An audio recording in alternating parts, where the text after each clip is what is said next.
Okay, I thought I'd do a quick video on just bringing the subtools in some more. So I have the head here, and everything's embedded in the platypus head 01.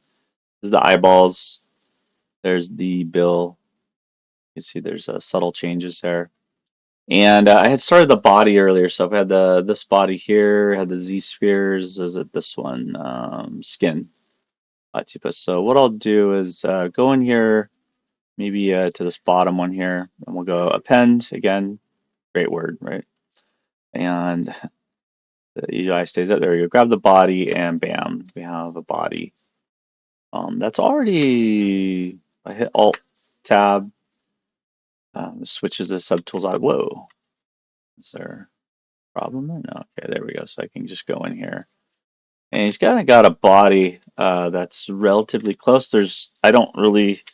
I haven't played with the units in ZBrush in quite a while. That for the longest time they had no units whatsoever, and I gave up years ago, and so now I guess they have it. So I give it another check. But there we go. So if I wanted to cut this head off, I can go down the lowest subdivision. Here's the solo, so I can isolate that and come in here to the head. Yeah. That looks so bad. And go to a nice big brush, hold down Shift, and let's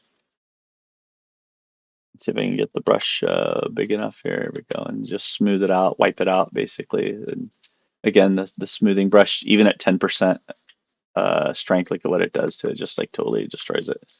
Um, yeah, so that kind of just a quick, dirty way to get rid of any problems with that head. It does a good job with the beak if I wanted to make like a swallow beak or something. But and I'll go through ways to make that better. I'm just thought I'd show you real quick how the subtools work. To depend, delete, you can so reorder. So subtools really the main palette I think that I use. You can scroll here. How many it shows at once is the visible count here. It does have these grouping mechanisms now, and there's also folders finally. So, I mean, I say finally, it's probably been 5 years, but for the longest time, this was barely functioning, and now they've just super improved it. But yeah, if I go out of solo mode, there we go. So now he has his head, and um, the way I did the head earlier,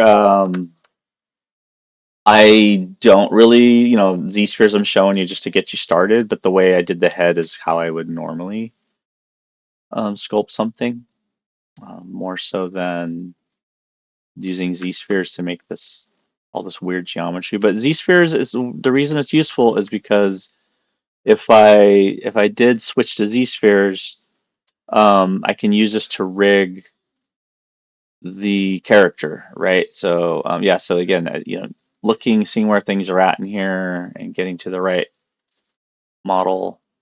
There it is. The way it shows up, the listing on it. A list view with the dates would be nice. Still not there, but whatevs. Yeah, that works for me. But I can do, I would just Dynamesh this thing, sculpt it out, and be done. But the using Z spheres is a nice way for beginners, and it is useful. But yeah, he's gonna come along real nicely as a complete character. And the hands and fingers part is useful. I just find the scales when you try and do the joints, you saw the belly and the way I was scaling it out just wasn't working very well at all. So that's why I kind of got away from it over the years. But in seeing, in building armatures, especially for class, it became clear that this is really useful for everybody. So yeah, so now I can go up in here and I can match this up, and we can, very quickly get them squared away. The head. And get rid of the ridiculous heel of the goofy. But yeah, thought I'd just show you guys that. So if you want to bring them together and start getting an idea how you would fit these together, you can 3D print. You can digitally sculpt your character, 3D print them, make a mold of it, and then cast it in silicone. Do like professional level work with that as well. So yeah, we'll take a look at that in the next set of videos. I'm probably going to detail the face some more and maybe separate the duck bill, the platypus bill, excuse me, retopologize, do a Z remesh. Right here's a Z remesher, which would actually get rid of the pole sphere that originally came with and give you some nice, easy topology. We'll then use the Z remesher to do some projection masking. We have clay polish is useful, Dynamesh is useful, and yeah, there's just so many other awesome tools to get into here. But I think for right now, you should be able to mock up whatever you need. I can also just do a quick prop, the walking cane. So that one I have over here in my pure ref. So I'm just kind of thinking about some simple props to sculpt and print out. This will also be good just to get a twig, some actual wood, and maybe an actual piece of copper and attach it. That would be pretty sick.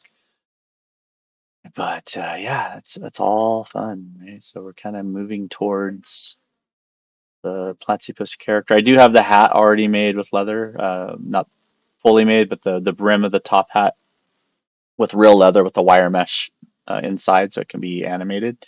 I can throw a Harry Potter cloak on him if I wanted to have him. On the weekends I like to cosplay a little bit, and oh, yeah, my inner Platzi geek. Go and pretend I'm a wizard in the woods, cast some spells at you. Yeah, so that'll be fun. Cool. All right, we'll see you on the next one.